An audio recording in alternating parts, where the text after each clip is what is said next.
So I am leading a global data access initiative, which is a horizontal integration throughout our organization to make sure we don't have the silo approach. And throughout that initiative, basically we are enforcing an attribute-based access control, ABAC approach, that has a huge depend on our data, availability of the data, availability of attributes, so we can tag our data and share our data properly. So it's kind of an enterprise level initiative that we are putting a lot of effort and investment into it to make sure that our organizations can be successful in the long run as well.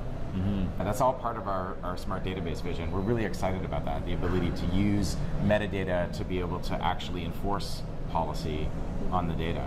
I mean, for organizations like us, we are a global company and we have so many suppliers, employees, and partners all over the world.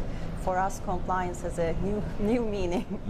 Yeah, and I think there's a lot of complexity there too, right? Because people, depending on what geography they're in and what role they have and what program they're involved in, you know, the access isn't just about, you know, I'm David and therefore I get access to everything. Right? Exactly. Role-based access control is, you know, it's been around over 25 years now, so we need more granular, more secure approach to our data, not just about protecting it, but also properly and effectively sharing it.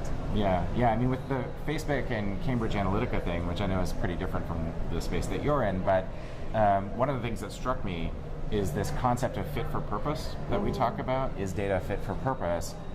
Is not just about can it be used to do something, but also should it be used to do something? Like, is it within our policy? Is it legal? Is it ethical? You know, all of those things are wrapped into now this concept of security, right? Exactly. It's way more complicated than it used to be.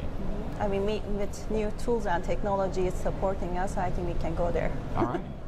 So as a large global company, you also do a number of mergers and acquisitions and things like that. And how does that play into the data integration? Of course, with every new acquisition, basically, we need to be able to bring in the new data, make sure it's unified and utilized within our organization as well. So we have several data initiatives and supporting projects going on to make sure that we can digest that data, make use of it, and actually utilize it to get insight out of that data. We are enforcing basically data-driven decision making, and based on that, we have a huge dependency of having the unified sense of data. Yeah, and it's hard sometimes to unify data that has different vocabularies from different places. You know, have you started doing that with MarkLogic, and what have you found so far? We are using MarkLogic as our knowledge base, so it has a huge dependency around master data management, reference data, semantic mapping. We are basically using as much as we can because we trust the capability and the support we get. That's great.